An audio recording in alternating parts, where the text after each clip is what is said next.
I just give a shit what's going on, and that's what we got to stop. Now, how we do that, we still haven't figured out because the Democrats have given practically no opposition to him going forward, other than to sue him in court. And he that's the Hey, last place that is that's the last bastion of democracy, and he has compromised it already. Whether or not the virus will overtake the judiciary, that is the final battle. Right now, that's the battle of Armageddon in the United States. Will the judiciary stand up to Donald Trump when it matters? If you're a betting guy in Vegas, you're going, nope, I'm betting against that. hello, and welcome to Eric McElroy's American Exchange with me, Eric McElroy. Thanks for tuning in. Thanks for tuning back. If you're here for the first time, or if you're not here for the first time, either way, thank you for being here. This week, we are chatting to Brian Karem. He's a White House correspondent, writer for Salon, writer for his own Substack, and the author of Free the Press. He's been a guest on the show many times before. It's always great to have him on because he is very frank. So if you blush at the sound of a swearsy word, this is definitely the episode for you. You should listen to it and you should blush because the state of American democracy, according to Brian, who's right there reporting on the front line, is dire. This is, if it wasn't already a wake-up call, it's time. It's time to wake up. It's time to shit and get off the pot. It's time to get out there and do something if you care at all about American democracy. Or if you've made it this far, which is unlikely, if you're a mega Republican, what you're doing is working. You are definitely screwing the country up. Brian never pulls any punches. He's always great to listen to. We talk about Ukraine. We talk about the press corps. We talk about the state of American journalism. It's always a great conversation. I love having him on. Make sure you check out his Substack, his articles on Salon, and of course, his book, Free the Press. Please enjoy Brian Karem. Oh, and if you're watching this on YouTube, please make sure to subscribe, hit the like button, and share the video with your friends, family, and why not your enemies? Do it. You know you want to. In the meantime, please enjoy Brian Karem. Well, I'm very pleased to welcome back to the podcast one of the original guests. We go back. We go back. I think we've been chatting since Trump was first elected in 1894. I believe that was his first term. Is that right, Brian? That's Is it that when this feels all like began? it. The Gilded 1790. Age. The Gilded Yes, Age. We're back in the Gilded Age, Brian. yes, we are back in the Gilded Age. Oh my God. So let's start with our original. We originally started chatting because I was excited to speak to somebody who'd been in the White House because I'm a political geek. How's the new administration in the White House these days, buddy? Sucks. I thought it was bad the first time around. And I thought this time around they would just yank my press pass and not let me in. But what they've done is created another level of access. So my hard pass will get me into the White House, but it won't Okay. get me in front of the president. The president will only appear before the pool. He doesn't even do his chopper talk like he used to. He'd walk out of the Oval Oh Office and yeah. stop and the bread line there and bread and circuses, and he would talk to us for 10 minutes. But he doesn't even do that now. He's just talking to the pool, which is a pool about that we call it the protective pool of about 12 to Hmm. 15 orders that circulate through each day. There's certain people that are there more days than not, but that circulates through, and they'll come and see him in the Oval or the diplomatic room or wherever he shows up in a small area. And so Hmm. he's taken to ignoring everybody else in the press and just paying attention to the pool, which, by the way, he regulates now. The White House Correspondents Association doesn't. So the Donald Trump show is bought and paid for by Donald Trump. Everybody that you see in there has his okay, which is why you get a lot of deferential questions to the president, starting out with, gee, Mr. President, it's really neat that you squirt rainbows out of your butt. What are you doing that's so great today? And so there's never any, and there's no follow up, no questions of consequence. And then you go to the briefing room, and there's 2 briefings a week now with his. I don't call her a press secretary; she's a pep secretary, and it's a pep rally. Yeah. Every pep's rally starts out with Donald Trump is great. Everything that sucks is Biden's fault, and it ends with Donald Trump is great, and everything you don't like is Biden's fault, and in between, it's just crap. So Hmm. it's if you're trying to there's no real information to be gotten out of those particular meetings at Hmm. all, and there is no particular information to get out of a Trump encounter at all until he stumbles and falls and says something stupid, and we all go, and then then news is made. So that's what covering the White House is like on a daily basis. But more importantly, it's the total destruction and of I liken Donald Trump to a virus. He absorbed in his first round. He absorbed the Republican Party. He Mm. didn't know how to pull the levers of government. His virus couldn't completely control the levers of government in his first administration. COVID came along, a real virus, and Mm. killed enough people that we said, "Oh, holy crap, we need to get rid of the political virus." But it didn't die. It festered and it mutated and it became more virulent. And now this version of Donald Trump, only his toadies, only those who've been infected by the virus are in the government.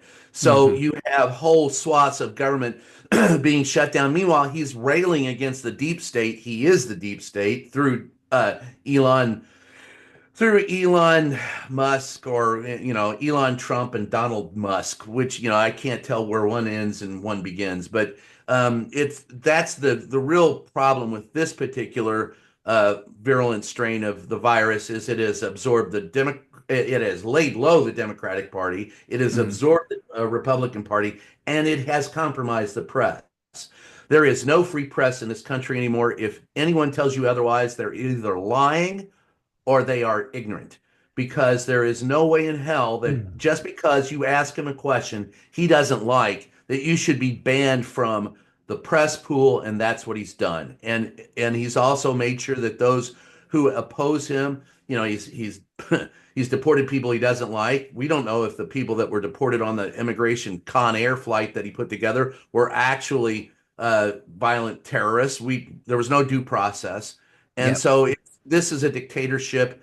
Get used to it, the rest of the world. We're trying our best to get rid of it. Some of us have been fighting it longer than others, and some of us are only now becoming aware of how virulent a strain of virus it is. So you're seeing in both cases, when at town hall meetings across this country, people angry with the Republicans and people angry with the Democrats for not doing enough about the Republicans. And none of these morons are angry with themselves for electing the bastard to the office in the first place. You're asking for voters to be accountable for their decisions or lack of decisions? I Yeah, mean, come right. on, Brian. Are you Yeah, new? Are yeah. you new to this? Yeah. Well, what was Pogo saying? We have met the enemy and he is us. I mean, we get the people we elect and that we deserve. There is an element of that, but there's so Yes. where to begin? It's Wherever you just want, my brother, wherever you want. it's I think, I mean, it's fascinating about the press pool. I mean, I've seen that happening, observing it from here, and the fact that he's, manipulating it. I mean, so when you go into the White House now, is because I mean, I guess maybe is he? I'll start with this: is he stronger now because he had that 4 year gap? Like if he had just won Yes. in 2020 and been reelected, they just would have cobbled along with chaos. But he's reinforced now, isn't he? Yeah, it's far more dangerous this time around. He had a meeting this morning with his Department of Defense stooge, Pete Hegseth, and listening to them was like a lot of times. I swear to God, it's romper room, middle school.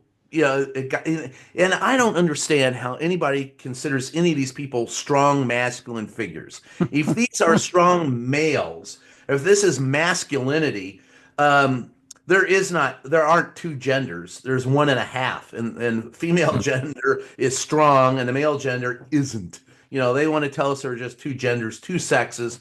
Well, I have yet to see a male, an alpha male in that White House. They're all beta males. Every single one of them were picked last at kickball and were picked on, for having snot nose and peed their pants and crap their drawers when they were kids, and they're still doing it. But they're Yeah. stronger in numbers. There's nothing, never, ever underestimate the strength of morons in large numbers. And that's what we have in the White House today.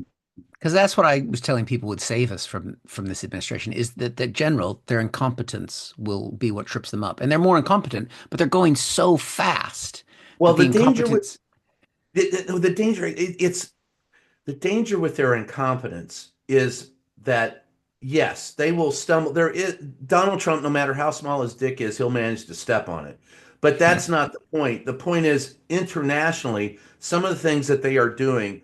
are weakening the cause of democracy, weakening, well, the economy worldwide, um, putting into doubt our ability to exist as a species, definitely putting the American, republic and democracy in a weaker stance across the globe. You get Hmm. rid of USAIDs, and those are, that's not only goodwill that you're building up, but it's also, boots on the ground to listen to hear what's going on. So Yeah. you get rid of that, you're screwed, blued, and tattooed. And the fact of the matter is, Donald Trump neither understands nor wants to understand international politics. He's a transactional human being. So, what do you bring right now to the scene for him right now in this transaction? What gives him the better deal? He looks at what's in front of his face, and he Hmm. can't think. He's not playing three-dimensional chess. Hell, he can't play checkers. Right now, he's playing tic-tac-toe, and he's losing. So that's he. It's frightening to me to watch the stupidity in action, but I am more concerned across the globe. The consequences are going to be horrendous in Ukraine, the Middle East, and around the globe. Look, Russia is playing this guy perfectly. Donald Hmm. Trump's biggest goal in his life is he'd love to have a a Nobel Peace Prize. If Yeah. I solve the problem in Ukraine, I will deserve a Nobel Peace Prize. And tell me that Putin isn't playing him on that alone. Yeah. But besides that, take a look at everything else that he's doing, and it's just weakening the cause of freedom and humanity across the planet. I mean, I know you spent time in Ukraine right at the start of the Yeah. war. And I mean, you've watched obviously closely how he interacts with Putin over the years and everything else. I mean, I've heard a lot of people say this, the logical conclusion to be the way that Trump behaves. I mean, the easiest answer from A to B is that he is some sort of Russian plant of some level. Not a plant, but been massaged by the Russians for many, many years. Well, That's there's the some who say he's a easiest answer, Russian isn't it? asset. Yeah, that's Yeah. you could call him a Russian asset. You could call him a easy guy to fool. You could call him the closest fool. Doesn't matter. I Yeah. don't care what you label him. It's what's going on. That put any label you want to it. The usable fool, Mm, the Russian asset really doesn't matter. What matters is what's going on, and the fact of the matter is it all benefits Russia and it doesn't benefit us. So if you wanted people go, well, oh my God, he's an asset. What do we do? I go, I don't give a shit what he is. I yeah. just give a shit what's going on. And that's what we got to stop. Now, how we do that, we still haven't figured out because the Democrats have given practically no opposition to him going forward other than to, sue him in court. And that's the Hey, last place that is, that's the last bastion of democracy. And he has compromised it already. Whether or not the virus will overtake the judiciary, that is the final battle. Right now, that's the battle of Armageddon in the United States. Will the judiciary stand up to Donald Trump when it matters? If you're a betting guy in Vegas, you're going, nope, I'm betting against that, but we'll see.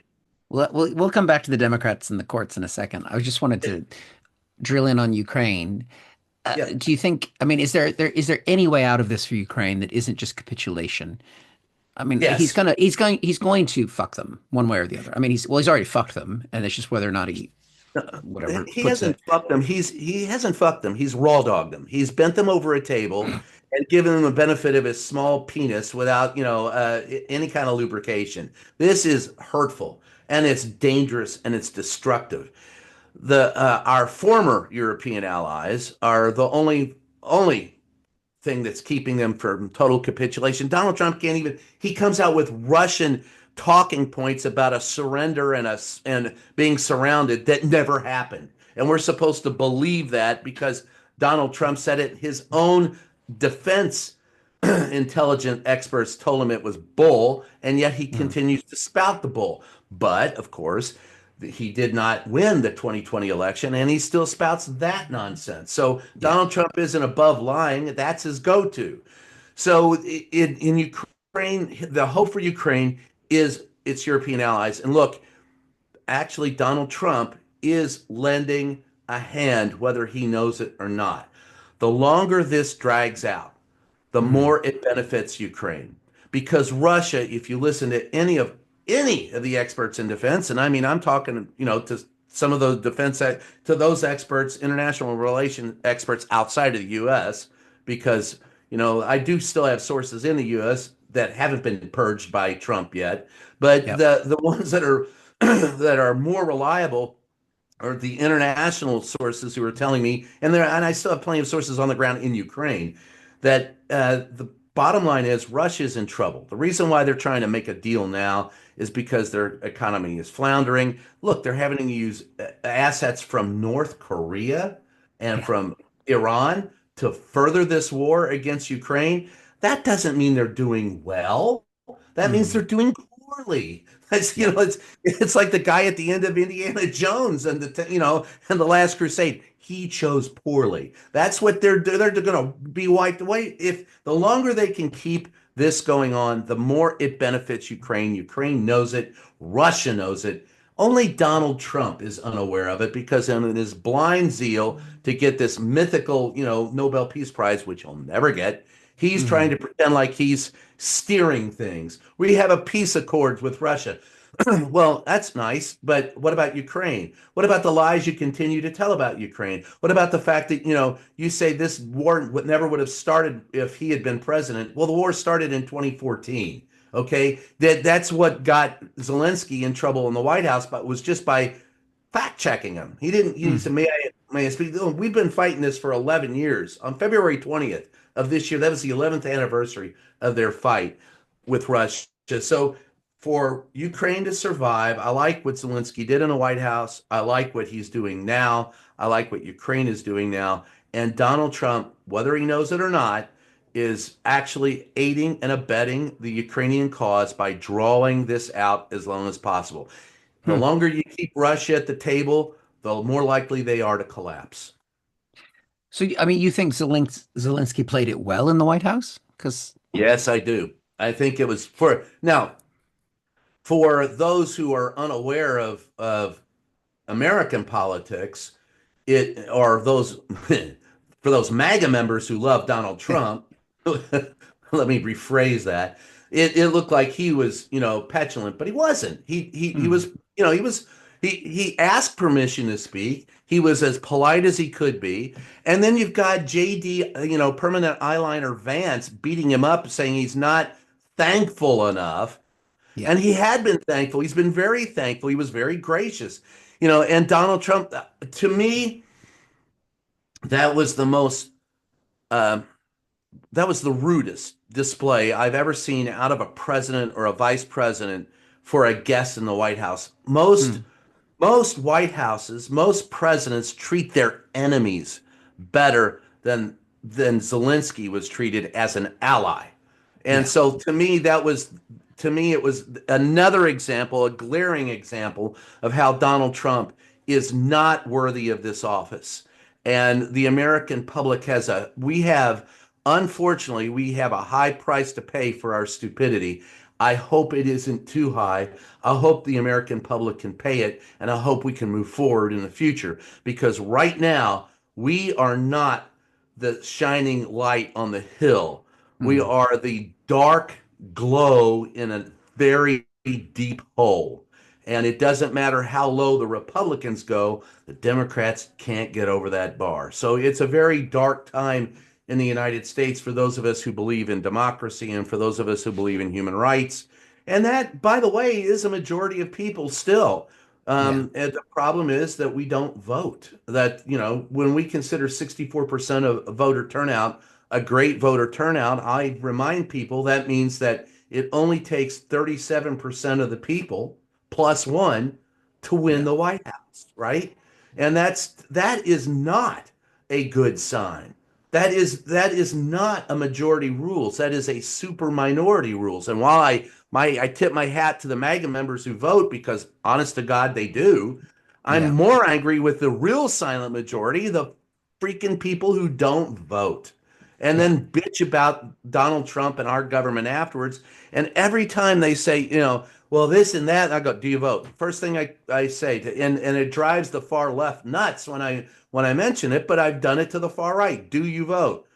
No, Yeah. then shut up. I don't care what you think. Go to hell. you don't have a right to say anything until you've exercised your right to vote. And it takes more than that. It takes being on phone banks. It takes on volunteering at the polls. It takes volunteering to get, the elderly to the voting booth. It takes the American public to declare election day a national holiday and make sure that we get it done. When we start Mm. turning out 75, 80, 90% of our voters to vote for an election, then you can come and tell me that, Donald Trump has a mandate. But until then, a mandate led by a minority of 77 million out of 325 or 335 million people in this country, that's just plain unadulterated horse shit.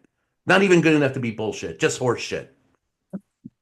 No, but he got the There's my biggest. rant for the day, and I'm proud It of was that I know that's not your rant for the day. it. I know you have at least four more rants in you, probably within the next 20 minutes. Um, I mean, I suppose that, I mean, what's fascinating with the Ukraine thing is that, I mean, it has gotten Europe to wake up and pull their shit together. And even Canada, I saw a headline today, is thinking about having an army now. So I don't know if they Yeah. can just, support Ukraine with Mounties, but they're making an effort, Yes. syrup, if they put syrup down, the Russian tanks will slide into the sea. Shouldn't make fun of Canadians because I might want to escape to Canada.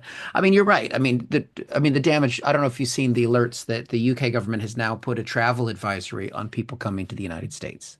Yes. Well, These are can you blame NATO them? countries, our closest allies, our special relationship, and they're warning their citizens to be careful coming to the United States. He's been Can you president blame for them? less than 2 fucking months. It is Or exactly six, yep, 60, 61 yeah, two days months today. that we're 61 recording days today. this. Yep. As we record this, we have just begun the third month of Donald Jesus. Trump, the new regime. And I'm putting together a documentary. I'll be honest with you. I do not recognize my country today. Mm. 61 days after Donald Trump came in office. I don't. I do not recognize this country. It's not the country that I grew up in. It's not the country that any of us grew up in. It's not the United States of America. It is now the United States of Trumplandia. And Yeah. until we recognize the fact that it is a dictatorship and move forward, we're screwed. I mean, so are we there? Or where are we at on the scale of I Full mean, totalitarian. the constitutional crisis is gone. We're beyond constitutional crisis and we're Oh in. no, that's in the rearview mirror, brother. That's it. All right, we've already passed constitutional crisis. That's a mile behind us. You can see that writhing on the side of the road. We struck that poor pedestrian and we left him in the dirt, and they're still writhing in the road as we're cruising on down the highway to total totalitarianism. Hey, there you go. Total totalitarianism. It's a dictatorship right now. If you're throwing people out of the country because you don't like what they have to say, if you're putting people on, you can do this to anyone. If you're telling us that you can't raise your voice against the government and at the same time the government supports free speech. I mean, what nerve did Hegseth have? Or no, it was JD Vance showing up in Germany, Yeah. screaming at our allies about having to to recognize and support free speech, while at the same time, while he's saying that, our president is destroying free speech. This is not, as I said, this isn't a democracy anymore, and it's something that we better wake up to and deal with quickly. And I have yet to see the Democrats put up an effective fight against it. But what I do see that gives me hope are at these town hall meetings across the country Mhm. where people themselves are rising up going, hey, what's this rich shit? Tax them. What are you taking my money for? What are you taking? They want to come after Social Security. And I remind everyone, Social Security is not a government entitlement. That's our money. They take that out of our paycheck. They put it in a bank for us so that when we retire, we have money to spend and live Mhm. on and support ourselves with. And it is the government who wants to take it and give it to the rich. And Elon Trump, I look forward to the day when Elon is either, I don't know, on a flight out of this country and we've seized his assets, or better yet, I'd love to see him in orange jail togs and ankle bracelets walking around Gitmo. That's where he Yeah. belongs. He Well, I is in mean, a democracy every. that would be safer than him being in one of his own Cybertrucks, apparently, since they just got recalled this week. Yeah, that Joe, Cybertruck is about as is to me. It reminds me of one of those when my kids were little and they were in the soapbox derby and in the scouts, and you carve them out of wood. It looks like one of the larger carved out of wood, soapbox derby cars. You looking for one? You got one I've there? got so for those of you watching on YouTube, I don't have it out because I've got a bunch of knickknacks behind me because I don't throw anything away, but it's not out. I have my soapbox derby cars. This is a Boy Scout thing for those of you outside the United States. It is a classic. I'll find mine post a picture, but yeah, I've got two of mine. They never worked. I was a terrible engineer. That's why I became a clown. Um, uh, so all right, so we're fucked, is what you're saying. That's good. No, no, we've been fucked. We're post-coital at this point, waiting to have it We raw dogged reinserted. Ukraine. We're poiscodal. But the thing is, so you've had a few digs at our poor Democratic Party. Now, James Carville, the wise, esteemed old man, apparently, he said we should just sit back and let them screw themselves, and then eventually, everything will be okay. Well, Discuss. James is an old friend and an old acquaintance, and I did the Playboy interview with James Carville and spent a lot of time with him and Mary Matlin, and I Hmm. understand his thoughts on this. It reminds me of what Clayton Williams said when he ran against Ann Richards for the governor of Texas, and Clady said, "Hey, if you're getting raped, you might as well sit back, relax, and enjoy it." Rape is never enjoyable, and I don't think that James. I understand actually where he's coming from. Show the world how fucked up they are. Yeah. Well, I get that, James, but I don't think you need to show the world how fucked up they are. I think you need to react to it because we already know how fucked up we are, and Yeah. the Democrats have got to have effective, meaningful leadership from the grassroots up. And so when I talk about Democratic leadership, I go back to Tip O'Neill.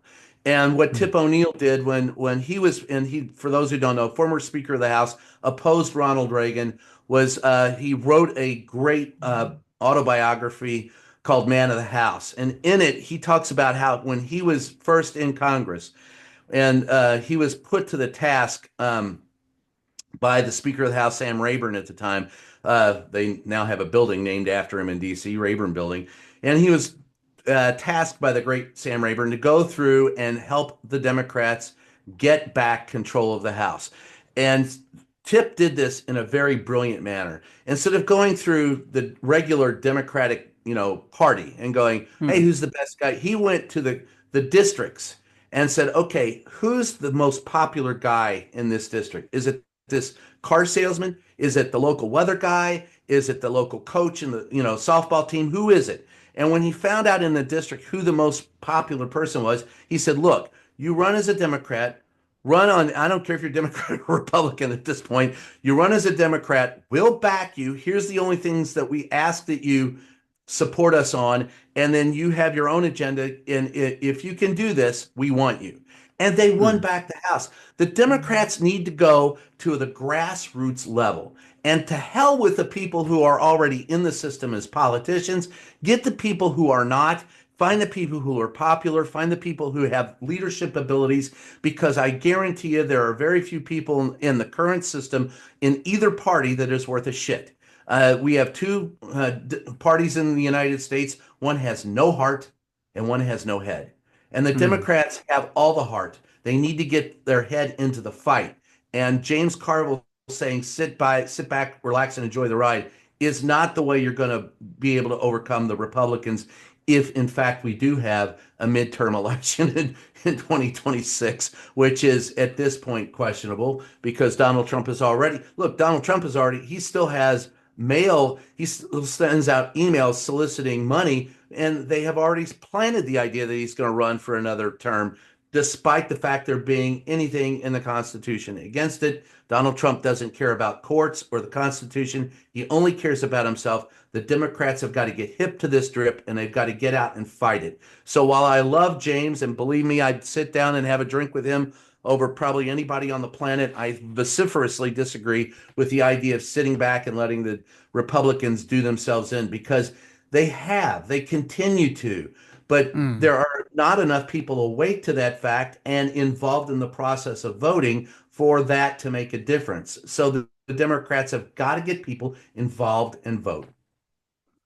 Yeah, I mean, I agree. I mean, I mean, we have to. I mean, I don't know if you've. I had Rachel Bidikofer on the podcast before the election. I don't know if you've talked to her, or know her stuff, but she Yes. basically talks about taking the fight to the Republicans, and the only way to get people to pay attention and vote is to do what Republicans do, and that's to scare the hell out of them. I mean, that's a very abrupt summary of what I think her Now, see, I philosophy. disagree with that too. You cannot conquer by fear, because Mm, it was Gandhi who said, it may seem like they are successful in the short run, but in the long run, he's the one, said the arc of justice, the arc of civilization bends to justice, or whatever. I'm paraphrasing, but yeah, if you want to build something that lasts, you don't scare the shit out of people. That only tears things down. The Democrats have got to go out and say, hey, they got to do what Donald Trump did.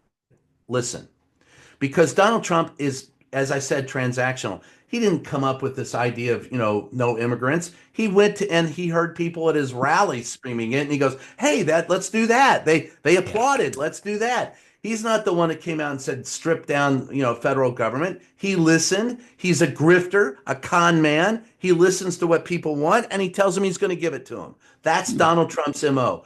The Democrats need to go out and listen, and then explain to people how what they want, they're the ones who are actually providing that. The Democrats are the worst at communicating. I still and I go back. I was angry with, disappointed in, and criticized the Biden administration from day one for their lack of communication. mm, If Joe Biden had just come out in that briefing room once every 6 weeks, done yeah, as tight 10, as comedians would say, done as tight 10, and then said, "Hey guys, I'm an old guy. I got to go take a nap. See ya."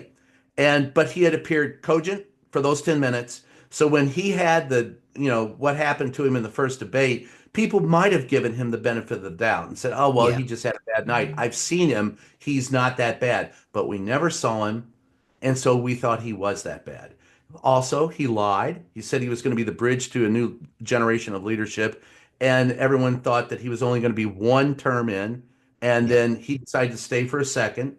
Then he brings in, when that screws up, and you've got, oh, who was George Clooney, who wrote the letter to the New York Times yeah, and saying he's a friend of Joe Biden's and Joe needs to go. Well, gee, George, if that's what friendship is, I don't need you as an enemy. Because if that's George, you're an idiot. My friends, if I screw up, they pull me aside and go, "Hey, Brian, you really fucked up. That was a bad thing to do." They don't come out and put it in the New York Times. Nonetheless, he shouldn't have run. So Clooney was right about that. But he yeah, destroyed the potential of the Democrats winning, because 3 or 4 months prior to this going down, there had been talk in the Democratic Party of getting rid of Kamala Harris because she wasn't a viable candidate. And there were others they were talking about putting in that would yeah, be. That option was gone once Biden decided he had to leave, and they to keep the money that they had raised, to make sure that they had continuity. And she did an admirable job. She did a yeoman's yeah, effort to win, but she was not the one that, in fact, when people go, "Gosh darn, the US is filled with racists," I go, "Yes, and some of them are in the Democratic Party." Because mm, there were Democrats that I spoke to who said, "I will not vote for a black woman." So I'm yeah, sorry, you're as racist as your Republican friends. A difference that makes no difference is no difference. So the Democrats have got to sharpen their communication skills. Hell, they mentioned one time, one time that they had this $1 trillion infrastructure bill. One time they made yeah, a big grand announcement about it. And there are millions of people across the country who voted against Harris and the Democrats because they believe that that $1 trillion went to 6 EV stations in California. Yeah. Meanwhile, I'm going across the country covering this, administration, covering the race, and there isn't a state in the union that I didn't see infrastructure construction on. And the reason why we didn't have a coming out of the COVID problem, a recession or a depression, was because we invested $1 trillion in our country and put people to work. They could not communicate that any worse than they did. And so if there's going to be movement forward, the Democrats have got to get their shit together and learn how to communicate to the American people and make sure that they talk to people, find out what it is they want, and then tell them what it is that they're doing and why they're better than the Republicans. Do not accept the frame that the Republicans put on all the issues. And that's the other Yeah. problem. The Republicans frame the argument and the Democrats argue within the frame. It drives me nuts. I agree. I think I'm sure I did Rachel just an injustice in summarizing her as scaring people, though. But because the difference is that if we go in with what we're doing as Democrats, and I am one, that it is pointing out the evil that's being done on the other side. But the difference is we're speaking the truth, whereas they lie. Yeah, I think Encourage that's fair to people. say. And also the being defined constantly by a Republican message. Yes, we do stand up for trans people, and this is why we stand up for trans people. So how dare you say that we don't? Because this is what we're doing, this is what it's about, and everything else. Yes, we do stand up for immigrants that are coming here, and this is why, and lean into it rather than constantly run away and be defined, as you've said, by the Republicans. Well, and to your point, my God, what when Donald Trump comes out and says we're getting rid of DEI, we want people to be involved that get employed based on we're a meritocracy, based on their merit, not the color of their skin. That's what DEI is. You've just Yep. embraced the very concept of DEI. The difference is what you're saying is that white people are Yeah. should be, and what we're saying is that all people. So that's if the Democrats would come forward with that message and Mm. tell it that way, they'd be much better off. And instead, you get Donald Trump, who gets to scream that he's the one that's for a meritocracy. He isn't. He's a Yeah. racist. He's only for, not me. I mean, my last name is Karem. According to him, I'm an Arab Muslim. So and he doesn't like Muslims. He Yeah. doesn't like black people. He doesn't like brown people, red people. The only people he likes, I mean, we haven't got to the point where, they're doing the eugenic stuff like they did in, Russia, testing you for the width of your nose and the color of your skin, the pigmentation. But this is government based on the amount of melanin in your goddamn body. That's not right. Yeah. And the Democrats need to point that out, to your point. And it's not fear, it's encouragement. We're better than that. We're a better Mm. country than that. And they've got to appeal to some of the people who voted for Donald Trump. And a lot Yeah. of those were transactional votes. The anger I find that what I get angry with about Democrats is some of them take the very same language that the far right takes, and it's like, no, screw them. I don't want to have anything to do with them. Fuck them. They're if they vote for Donald Trump, they ought to die. Well, hey, that doesn't help either. That Yeah. there are those who voted for Donald Trump who are genuinely fearful. And if you'll notice in this country, we have 45% of the counties in this country, 45% do not have a local news source. And in those counties where they can only listen to or watch Fox News or something else, Donald Trump won 91% of those counties and by an Yeah. overwhelming majority. The lack of decent reporting and journalism in this country led to Donald Trump. And that's a fact that we have to come to grips with in Mm. my industry. But government created this and government's got to end it. And the Democrats still don't understand that they're part of that problem. So at the end of the day, what they need to be preaching to those poor people who have suffered under Donald Trump and didn't know he was going that way, you've got to include them as well. So if it's just going to be the progressives leading the Democratic Party, it's not going to be successful. The Democrats have been a big tent party traditionally. They need to Mm. go back to that and say, look, we don't care if you voted for Donald Trump. Just want you to know he's not helping you. And here's why he's not helping you. You know what? You may think that we're to the far left, but we actually are here for you. Don't listen to them. Look at what we're trying to do for you. And I think that would be a better reach out for voters than, just saying that Donald Trump is evil incarnate, because once you've been suckered in by that virus, you're not gonna believe that. Yeah, I know it is hard to suddenly bring people on board that you've called racist for the last X number of Yeah, years, that's but and and mostly they it's only fearful they only people. wanted the white eggs, is what. Yeah, but the problem with that is that, I mean, that logic, I've heard that a lot, and I'm torn on that because I'm more of well, I've traditionally been more of a centrist Democrat, and that's why, I thought Bernie was too far out there and all these kind of things. But the Republican Party was hijacked by the far right, and they won everything. So people wanted something that just shook up the whole fucking system and blew it up. So by that argument, if the pendulum's going to swing, it's going to have people aren't going to buy the middle anymore because it doesn't grab you, it doesn't get you to the Well, polls, it doesn't invigorate you. it can, but the argument against what you're saying is that the far right is far more cohesive than the far left.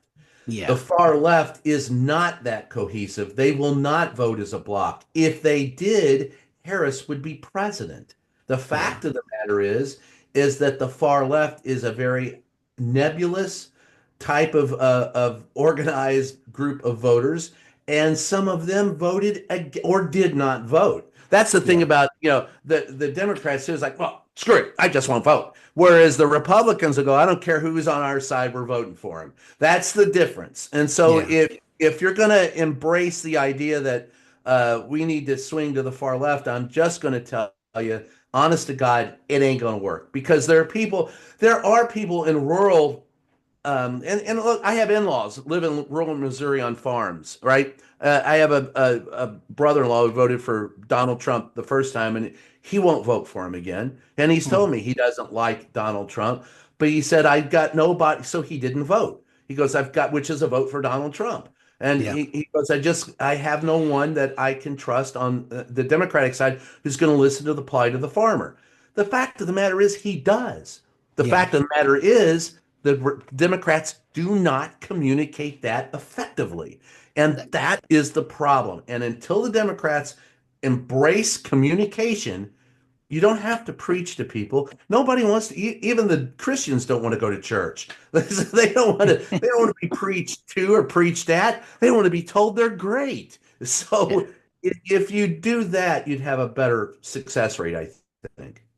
Yeah. But the thing is with the farmers, that the party that's going to help the farmers most is going to be Democrats. But I think even Democrats have bought into the narrative that they don't do anything to help the working man or the farmer. So everyone's bought into that narrative, whether it's true or not.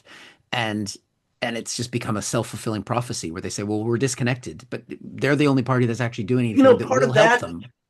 Part of that is because if you look across the country, and this is, the oligarchs who are, there are 11 billionaires on Donald Trump's staff somewhere, former fashion, whether they're in the cabinet or they're Elon dipshit Musk running Yeah. around with his burning up vehicles, spouting out that people who burn his vehicles should die. However, if you storm the Capitol, you're going to get a pass. The problem is that we haven't yet told or reached the people, and that's because we haven't gotten out into the country and seen. If you've ever read there was a novel by Isaac Asimov called Caves of Steel, where Hmm. in the future most people are living in cities, and those who are living out in rural are mostly robots and robot farmers and large farming corporations. Guess what, folks? That's where we are today. That's Yeah. that's many of the smaller counties and cities across this country have been hollowed out.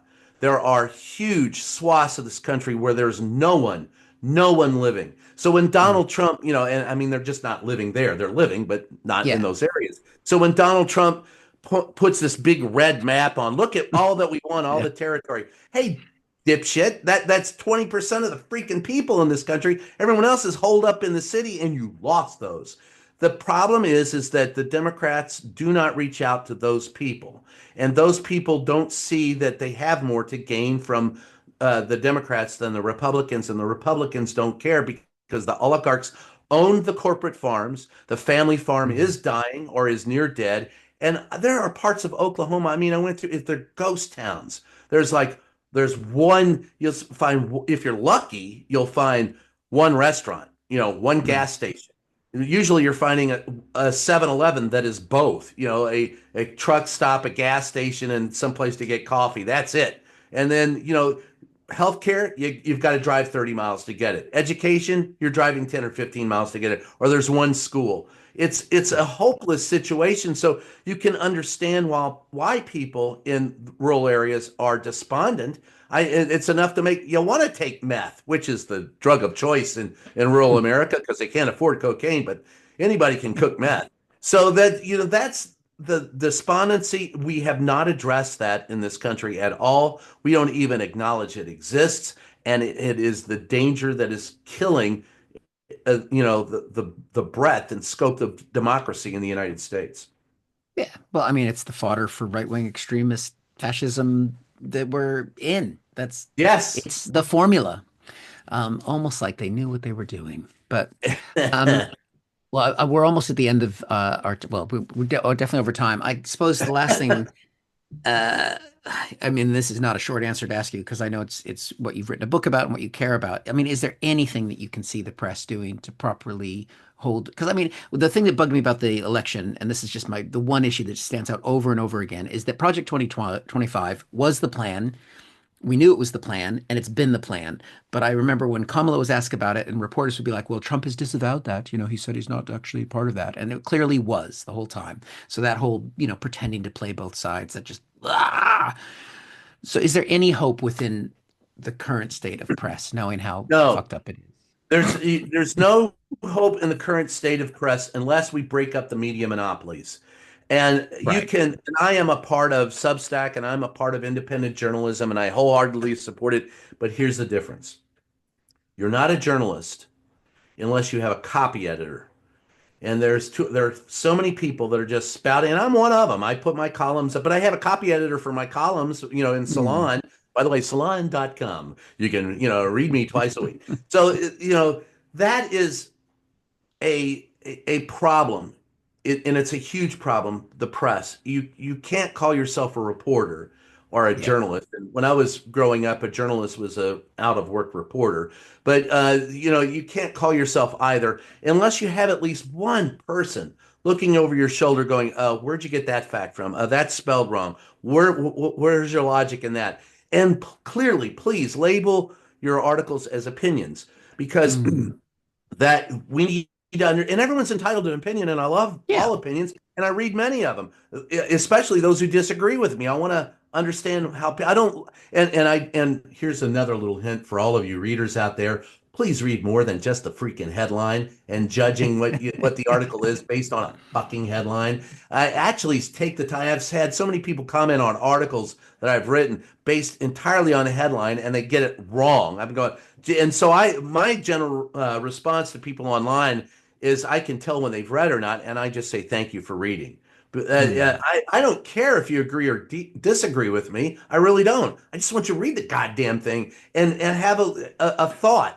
So I support independent journalism, and I think that is part and parcel going to be one of the answers to the problem. But you've got to train. You still need to be a trained observer and a trained reporter. And most people do not understand what that is. And I don't think you have to go to, my journalism school, University of Missouri, the best journalism school in the country. I don't think you have to go to a journalism school to do that, but I think you have to be trained to understand and make yourself aware of what it is to present vetted, factual information.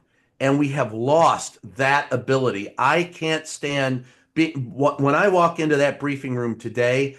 I look at most of the reporters in there as if they're high school students or actually middle school students who have no fucking clue what it is that they're doing. Anytime you start off a question by going, "Gee, Mr. President, I love how you shoot rainbows out of your butt." I'm sorry, you've lost me That's not you're there for one reason, and that's to hold truth to power and to ask them questions. I'm not a partisan. I have happily and God knows that Biden people hated me. I have happily angered and I enjoy pissing off any member of the Democratic or Republican Party that tells me at least that I'm going somewhere right. If they agree with me, I usually go, what I do wrong? Because Mm. at the end of the day, my job is to make sure that you answer the questions that the American public wants answered. And if you will do that and pursue the facts, you will be fine, and so will journalism. But beginning with Ronald Reagan and every president since then, they have destroyed the free press. And it's called Free the Press, the book wherever fine books are sold. There's the other shameless plug. But if you will kindly, I asked the Biden administration, put together a think tank and find out. He's the one guy who was talking about busting up, monopolies. Bust up the media monopolies. Yeah. Six companies own 95% of what you see, read, or hear at a national level. Local, we've got to invest in local reporting, local newspapers, local streamers, and we've got to have to have government help to make them viable. And then we'll be okay. But right now, I don't see that happening. In fact, Donald Trump is doing just the opposite. And I think he has set back the cause of free speech and the First Amendment by at least 200 years by what he's done in just 61 days. He would be proud to say he's done it better than anyone else. And he has. I'll give him that. When he said he would destroy the Constitution better than anyone else, he wasn't lying. So I guess that's a positive note to end on. Brian, thank you so much as always. And we'll point people to your book and your Substack and all those wonderful things, and Salon, of Substack at course. Brian Karem. Yay. So there you have it. Brian Karem, another amazing conversation. Always frank, always puts it right out there and says it like it is. And the way it is scary. I mean, it's difficult to say that things are going well in the United States when the UK, the country that I live in right now, has put a travel advisory on people visiting the United States. That doesn't feel like America has been made great. It feels like America has been made unsafe for people from around the world. So Brian always lays it out there. I love talking to him and catching up. Make sure to check out his Substack, his articles on Salon, and of course, his book, Free the Press. So thank you to Brian for coming back on the podcast. Thank you for listening or watching. And thanks to Mark, the producer, for putting the podcast together.